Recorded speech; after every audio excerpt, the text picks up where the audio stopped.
क्या दौलत का नशा खून के रिश्तों से भी बड़ा हो सकता है? कन्हौली के जगतार सिंह ने सोचा था। हाँ, और अपने अनाथ भतीजे का सब कुछ हड़प लिया।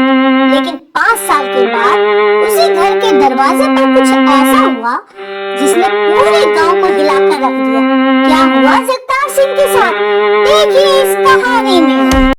ये कहानी कन्हौली गांव की है, जहां बरगद के पेड़ के नीचे एक पंचायत जुटी हुई थी और जगतार सिंह अपनी पगड़ी उतार करके पंचों के पैर में रख रहा था और मगरमच्छ के आंसू रो रहा था। पंच परमेश्वर, आप तो जानते ही हैं, सूरज को मैंने इसे पाला है और आज ये मेरी छाती पर मूंग डाल रहा है। कहता है जमीन का बंटवारा करो।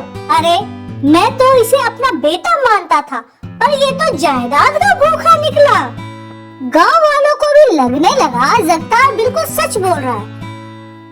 और जैसे ही सूरज ने बोलने की कोशिश की, काका मैं तो सिर्फ अपने पिताजी का हिस्सा मांग रहा हूँ ताकि मेरी बहन की शादी हो सके, तो जगतार ने और जोर से चिल्लाना शुरू कर दिया।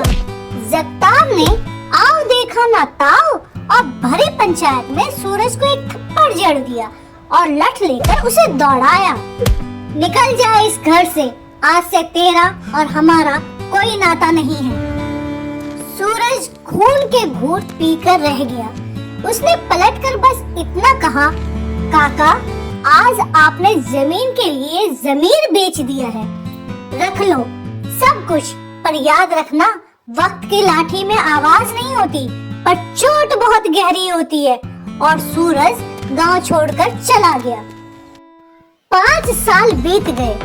जगतार सिंह ने सूरज के हिस्से की जमीन भी हड़प ली थी और उसे बेचकर अपने सगे बेटे रोहन को शहर भेज दिया था ताकि बड़ा आदमी बन सके। लेकिन रोहन शहर के चकाचौंध में कुछ अलग ही रंग दिखा गया।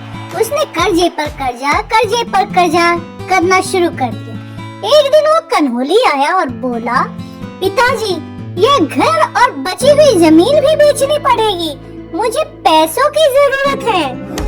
जब जगतार सिंह ने मना कर दिया तो जिस बेटे के लिए उसने भतीजे को मारा था, उसी बेटे ने जगतार को धक्का देकर घर के आंगन में गिरा दिया। रोहन ने कहा, बुड्ढे चुपचाप अंगूठा लगा वरना वृद्धाश्रम में सड़ाऊंगा। अब जगतार की आंखों में अंधेरा छा गया था।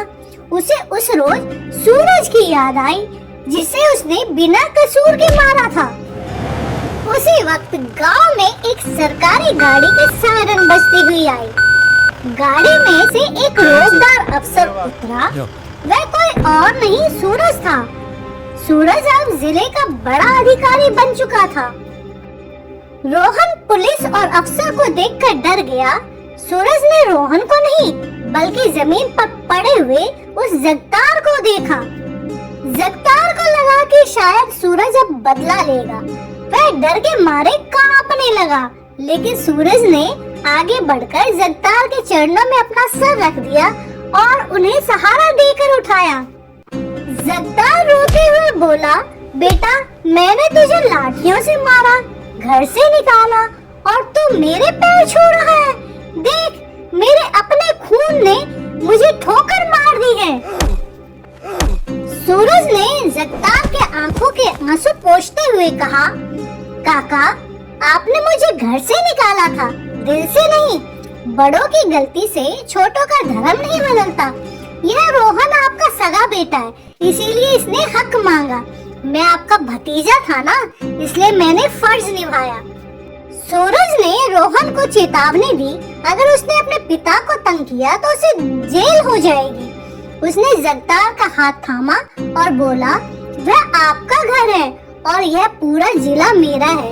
आपको किसी के आगे हाथ फैलाने की जरूरत नहीं है। उस दिन जगतार सिंह की आंखें खुल गईं। उसे समझ में आया कि सच्ची दौलत जमीन के कागज में नहीं बल्कि अच्छे संस्कार में होते हैं। और ये कहानी हमें अच्छे से सिखा रही है कि दूसरों का हक मारकर बनाया गया महल एक दिन अपने ही नींव पर गिर जाता है।